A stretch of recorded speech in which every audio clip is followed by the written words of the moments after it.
नमस्कार, स्वागत है आप सभी का द इकोनॉमिस्ट में। चलिए शुरू करते हैं आज का the economic times editorial analysis.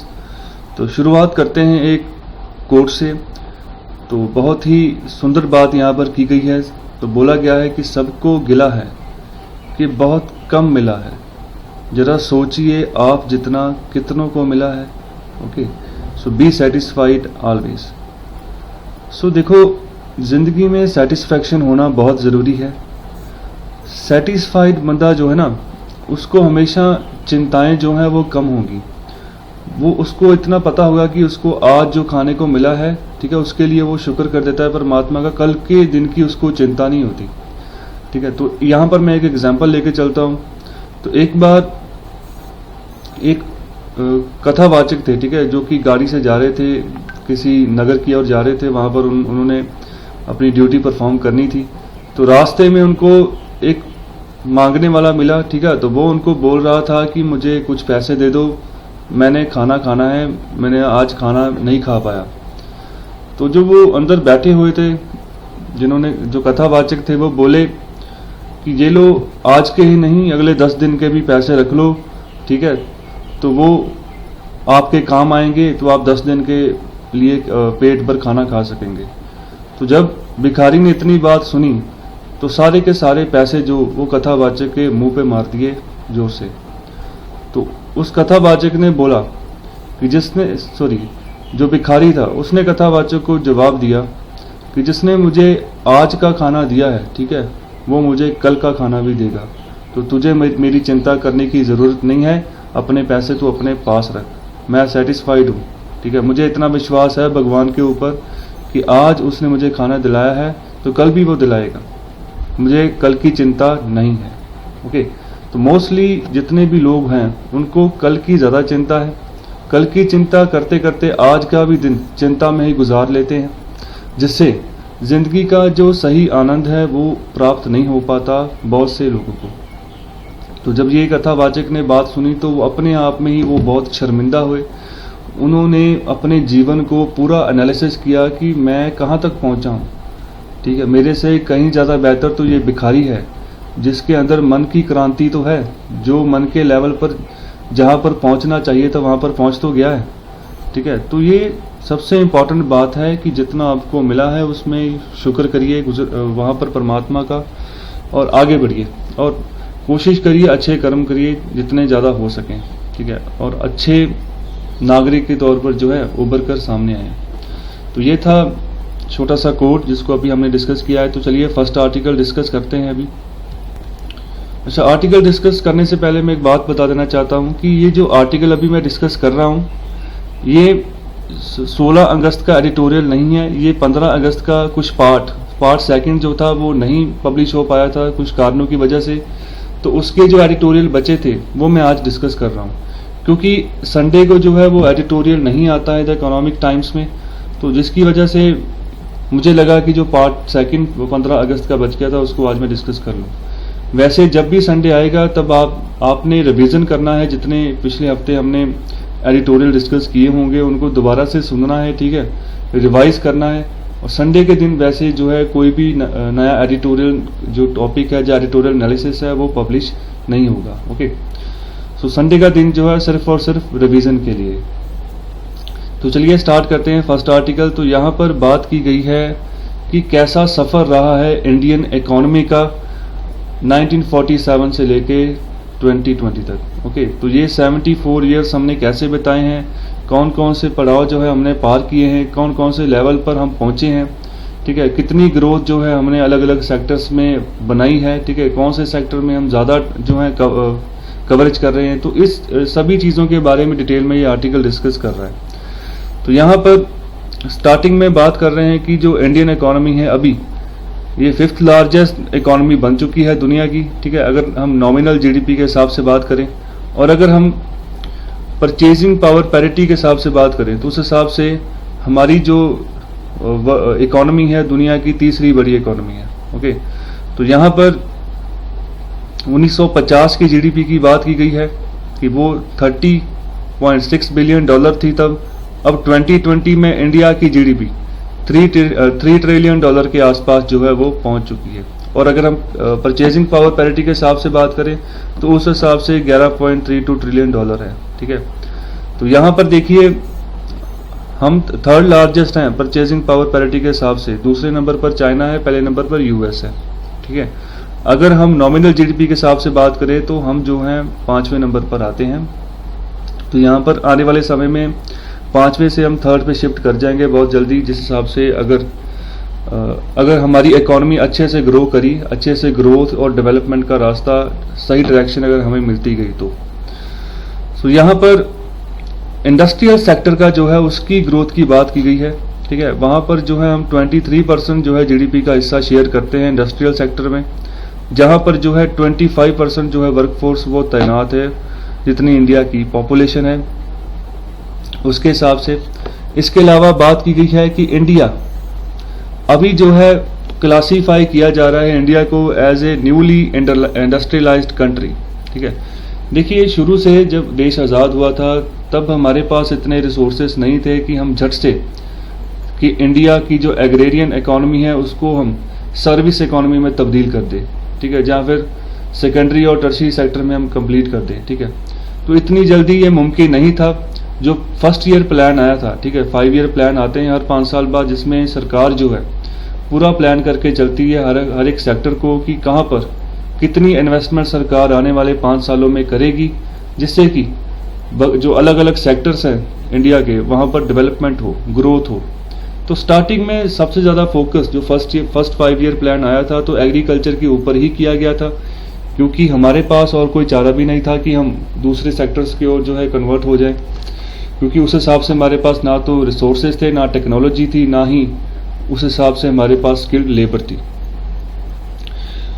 तो धीरे धीरे इंडिया जो है अभी अगर 2020 में इंडिया की पोजीशन को देखें तो इंडस्ट्रियलाइज्ड इकोनॉमी में कन्वर्ट हो रहा है, काफ़ी हद तक हो चुका है, ठीक है। तो यहाँ पर कैपिटा इनकम की बात की गई है कि राउंड अबाउट जो है वो $2,338, ओके, जो ये है पर कैपिटा इनकम है इंडिया की, ठीक है, नॉमिनल जीडीपी के हिसाब से, और परचेजिंग पावर जीडीपी के हिसाब से जो है $9,000 के आसपास जो है पर कैपिटा इनकम है, ओके।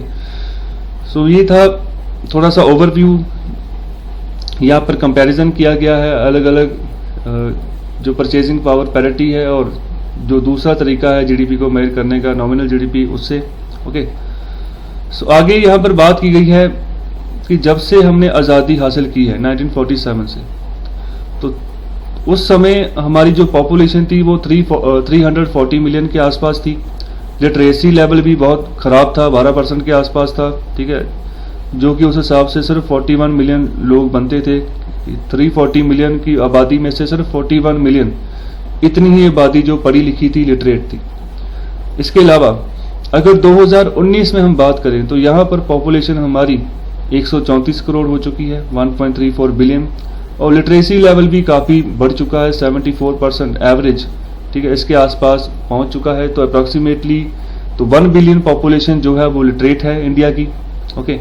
तो यहाँ पर बताया गया है कि बहुत ही बड़ा शिफ्ट देखने को मिल रहा है, ठीक है, जैसे पॉपुलेशन में भी हाई शिफ्ट आया है, ठीक है, उसके अलावा जो लिटरेटेड पॉपुलेशन है उसमें भी हाई शिफ्ट आया है।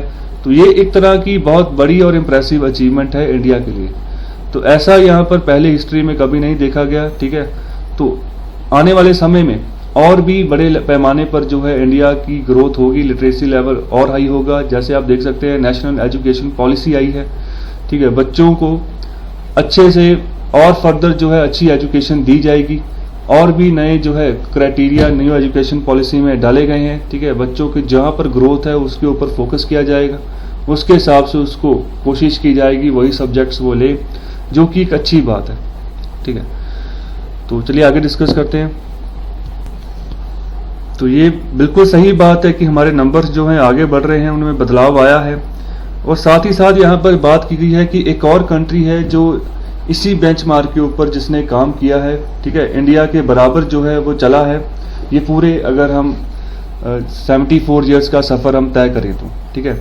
तो यहाँ पर 1949 में बात की गई है कि चाइना की पॉपुलेशन 540 मिलियन के आसपास थी, ठीक है। लिटरेसी लेवल उनका भी जो था 20% के आसपास था, 104 मिलियन लोग बनते थे।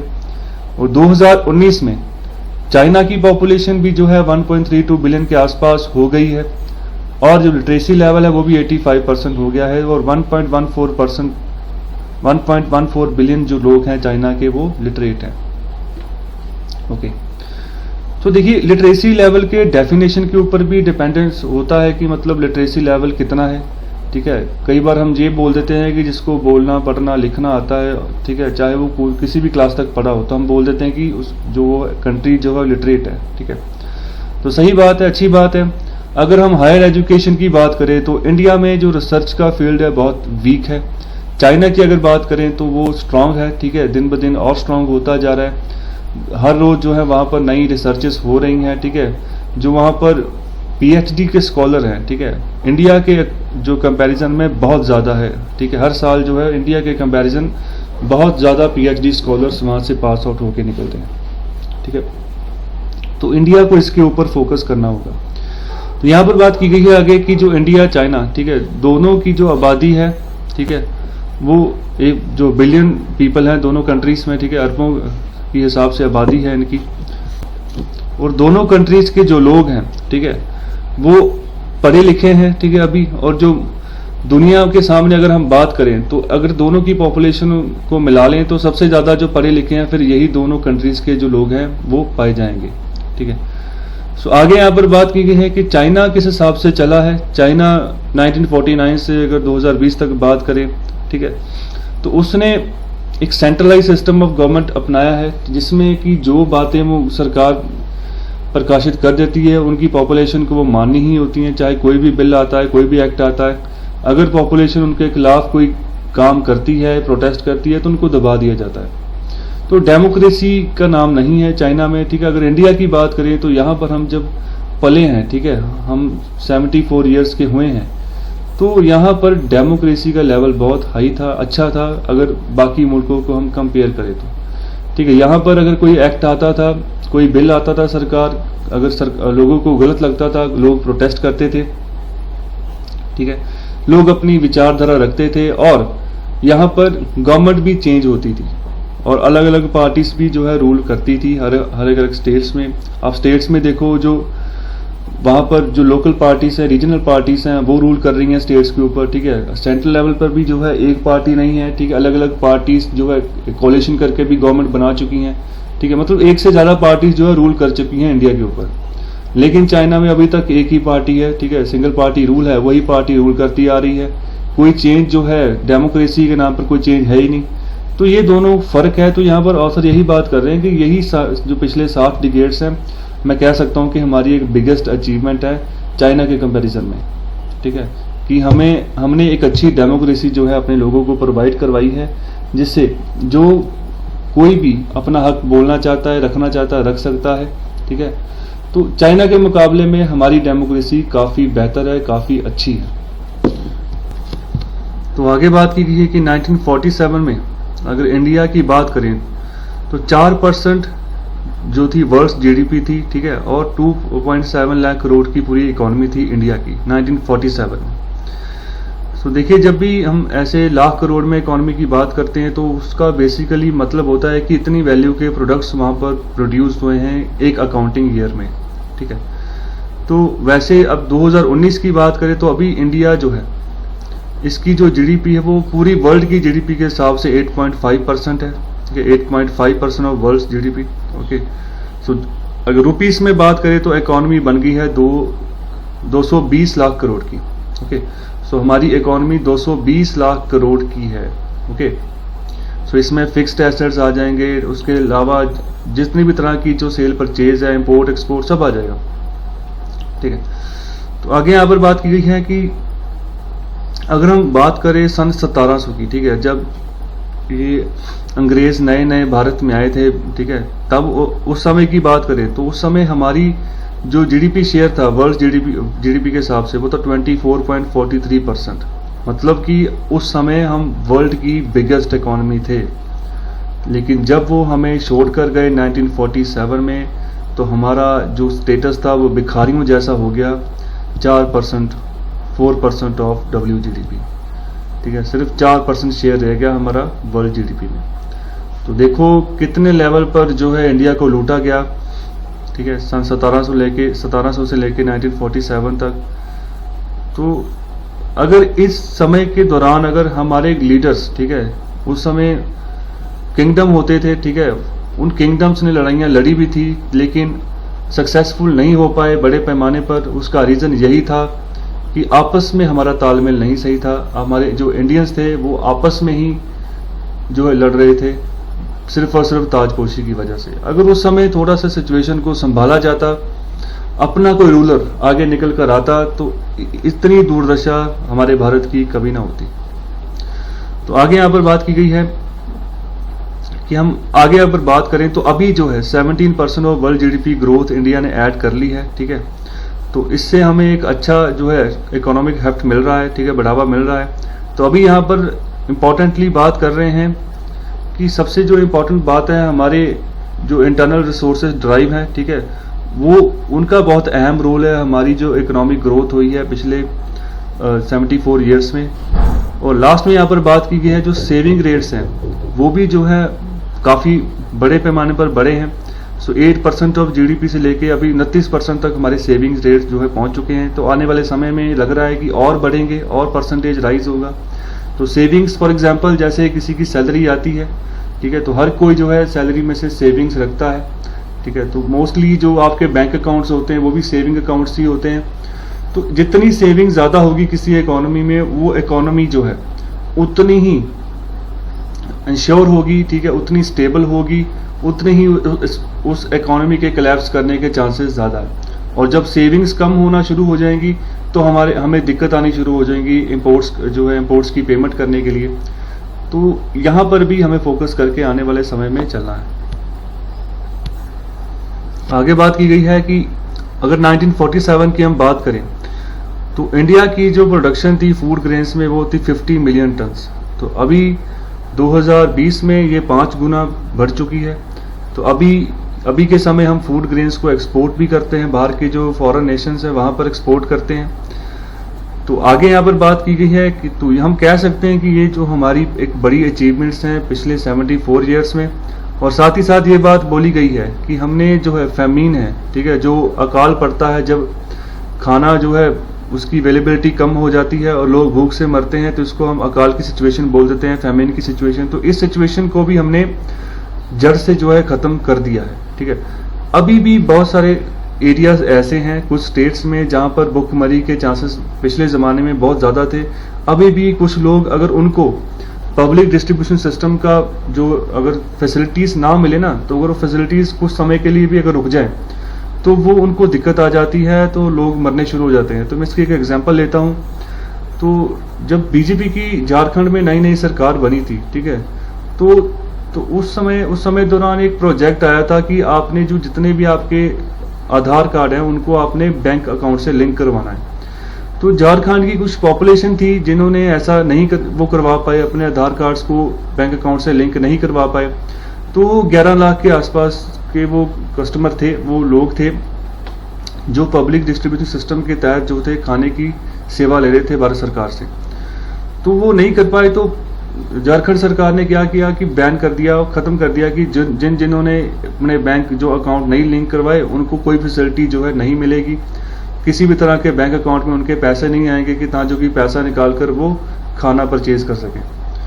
तो जब ये चीज़ हुई तो तब एक इंसिडेंट आया था कि एक लड़की की, एक छोटी सी लड़की थी, उसकी डेथ हो गई। तो तब ये मसला बहुत ही गंभीर मसला बना था उस समय पर।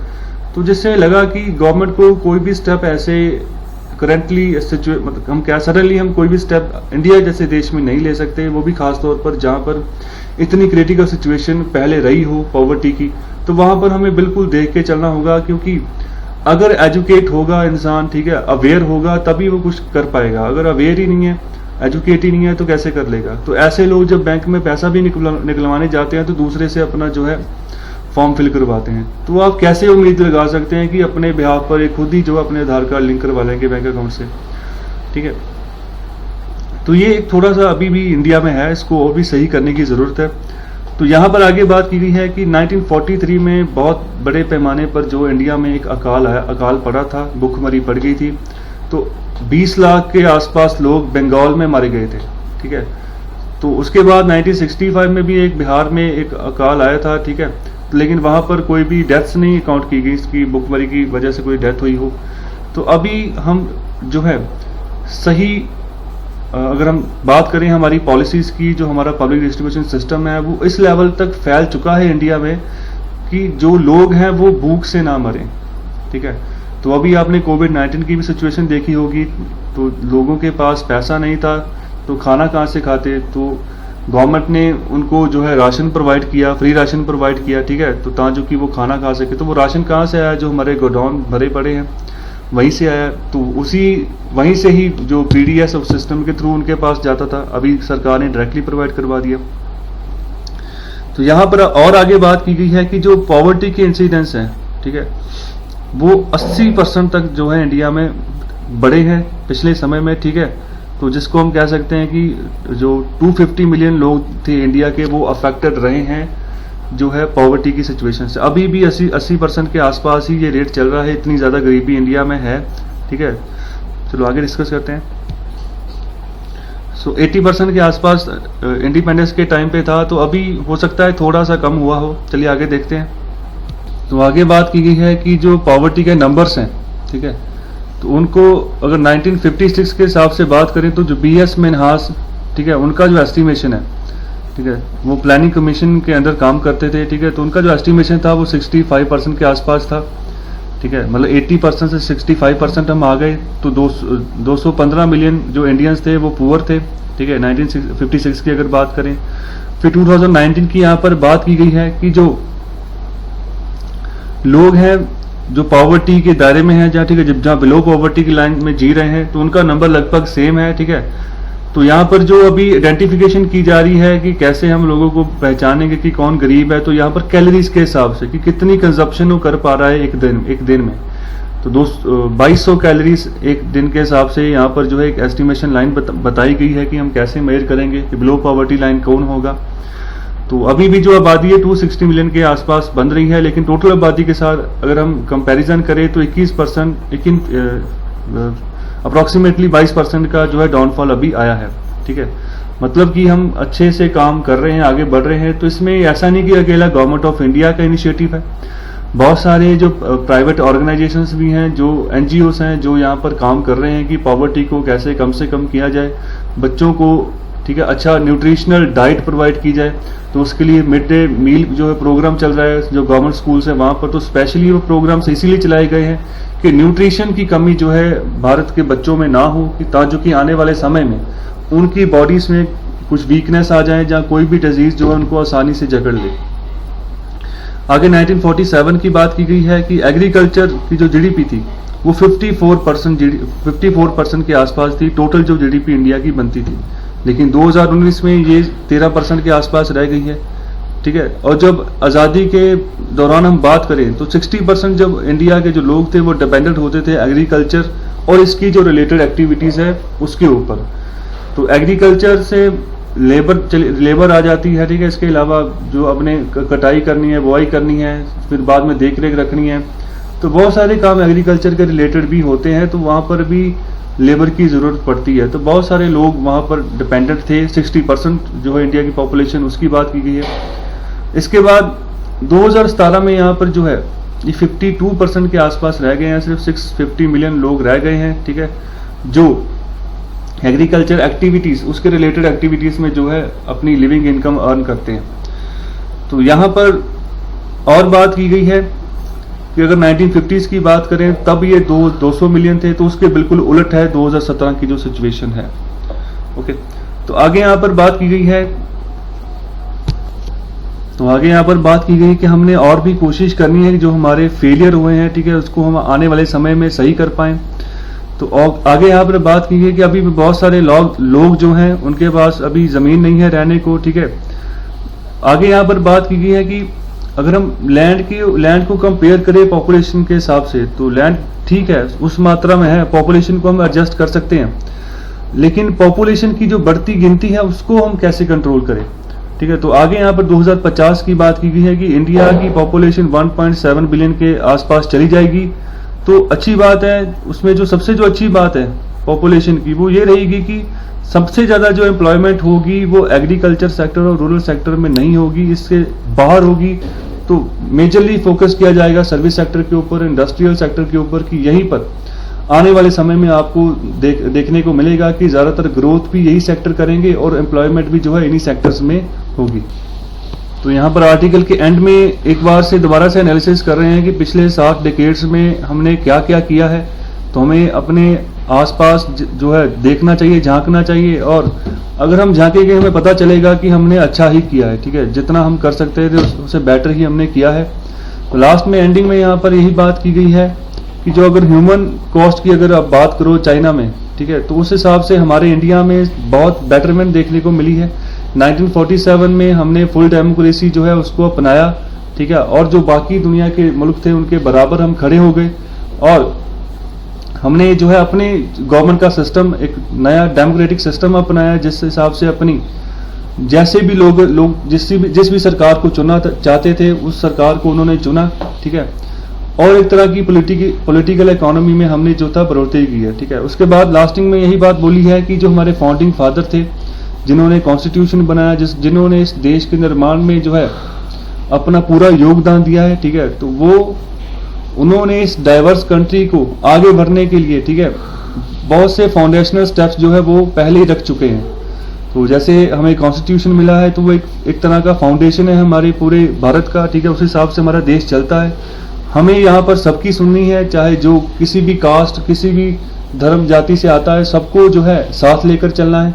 और आगे आने वाले समय में अगर हम इसी हिसाब से आगे चलेंगे, ठीक है, तो और भी ज़्यादा ग्रोथ हमें यहाँ पर देखने को मिलेगी, और भी बढ़िया तरीके से हम आगे बढ़ेंगे। कोई भी हमारे देश को आने वाले समय में तोड़ने की कोशिश नहीं कर सकता, और कोई भी जबरन जो है हमारे टेरिटरीज में ऐसे आके कोई भी किसी तरह की इंटरफेरेंस नहीं कर सकता। अगर हम इकट्ठे होकर चले आने वाले समय में, तो यही सीखना है हमने। 74 ईयर्स में हमने क्या पाया, क्या खोया, तो आगे हम कैसे स्ट्रेटेजी बना के चलें ताकि कि इंडिया की सुरक्षा भी जो है वो भी बड़े पैमाने पर अच्छे से की जाए, और ग्रोथ भी जो है वो भी अच्छे से, और जो लोग हैं वो भी हेल्दी रहें। तो ये था पार्ट 1 की डिस्कशन। पार्ट 2 की डिस्कशन लेके मैं जल्दी हाजिर होऊंगा। तो बहुत बहुत धन्यवाद। लाइक, शेयर और सब्सक्राइब करना मत भूलें। शुक्रिया।